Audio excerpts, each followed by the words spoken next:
E aí você tem confederação de sindicatos no mesmo território. Não. Pode conferir. O Perón, ele colocou unicidade sindical num regime muito similar ao trabalhista no Brasil. Né? Negativo. Hoje você tem pluralidade sindical. No mesmo território.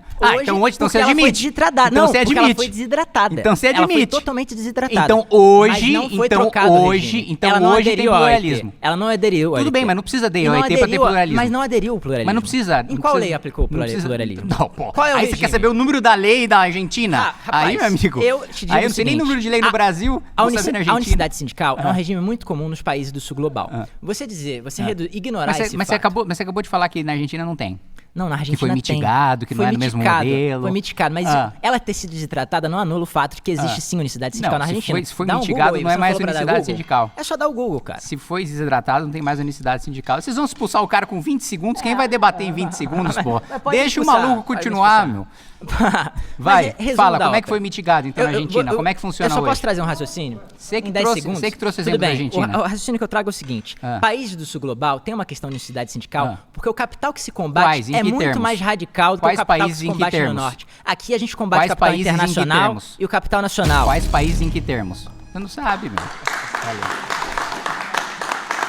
A minha quarta afirmação é: a justiça do trabalho precisa acabar. Precisa acabar porque é lenta, porque é cara, porque o paralelo em países em que a justiça funciona mais rapidamente, mais beneficamente para o trabalhador, ela não existe, e justamente por isso que eu defendo o seu fim, além das decisões bizarras que a gente tem na justiça do trabalho.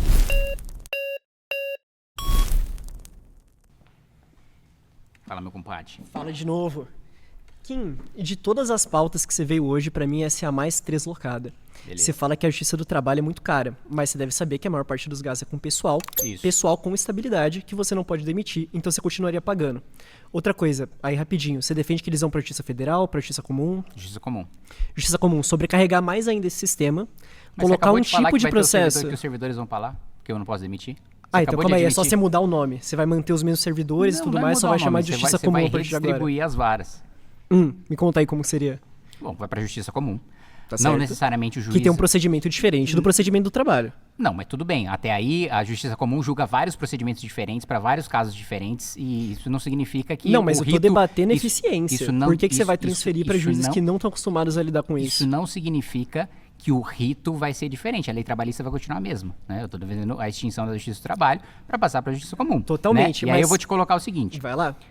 Do início da fase de conhecimento até a execução, segundo o TST, demora 3 anos. 3 anos é muito tempo para um trabalhador receber o seu direito. Né? Outro ponto. A Justiça do Trabalho tem decisões bizarras, eu já falei aqui, que ela não segue a própria jurisprudência. Eu vou trazer 3 exemplos aqui para você, que para mim são muito emblemáticos. Traz um, vai. Preciso falar também. Não, calma. Vocês também, vocês ficam dando palestra aqui, é minha vez, dar uma palestra. Que isso, falei pouquinho. Ó, porteiro ladrão, né? Ele foi pego nas câmeras roubando, vários moradores reconheceram. Evidência anedótica, é isso o melhor que você vai trazer pra cá? Não é anedótico, se você quiser eu trago dados de que as decisões são tão bizarras. Sabe eu o já dado? trouxe O que tá no relatório do CNJ? Qual que tem maior taxa de congestionamento? A justiça comum ou a justiça do trabalho? Responde minha pergunta. Mais de 62... Você não vai responder minha pergunta? A justiça comum resolve mais rápido que a do trabalho. Não resolve. Agora você vai tomar no fact-check. Não, pequenas causas é resolvido. Pequenas causas resolve mais rápido que a justiça do trabalho. Justamente porque é crédito alimentar. Pequenas causas resolve mais rápido do que a justiça do trabalho. Né? Nas pequenas causas, no JEC, chega de chega de 1 a 2 anos. E na justiça do trabalho é 3. Mas a maioria esmagadora dos casos da justiça do trabalho entraria no juizado especial por causa do seu valor. Então seria mais rápido. Mas deixa eu dar só um exemplo, então, que você não deixou do porteiro ladrão. Ele foi pego, não é anedota, 62% dos casos são 62% dos casos que são questionados e vão pro TST, são justamente porque não segue a jurisprudência e não segue a lei. Então vamos lá, não é anedota. O cara foi pego nas câmeras roubando. O TRT, a segunda instância, estipulou que ele tinha que ser indenizado em R$50 mil. E ele foi pego roubando. Essa não é uma decisão. Maior parte das decisões de justiça do trabalho não segue a própria jurisprudência. São do porteiro ladrão. Hã? São do porteiro ladrão, a maior parte das decisões. Não são do porteiro ladrão. Estou dizendo que não cumpre a própria jurisprudência e não cumpre a lei. E por não cumprir a lei, tem decisões bizarras como essa. Kim, de novo, outras coisas que eu não tô entendendo a praticidade da sua proposta. E eu confesso que eu fui até procurar e eu não vi praticamente ninguém defendendo algo análogo, o que me demonstra que ela é realmente deslocada. Tá. Você vai passar a chamar de justiça comum, você vai mandar um monte de processo de trabalho que tem ritos completamente diferentes para esses juízes comuns que já estão sobrecarregados, que de acordo com o CNJ tem maior taxa de congestionamento, e é isso. Você fala que a justiça do trabalho é ideológica, que ela não segue a lei, etc. Você sabe que a taxa de acordos que ela tem é mais de 40%, né? Pra mim, não me parece muito coerente com uma justiça ideológica, ineficiente, que nem você pinta. Não, mas quem disse que o teor dos acordos não é ideológico, né? Que o teor dos acordos, você tem várias teses... Você não é liberal? Você não é a favor que as partes cheguem num acordo? Mas vamos lá, muitas vezes os acordos são impostos pela justiça nas condições que a justiça coloca. Eles são mediados pelo juiz do trabalho.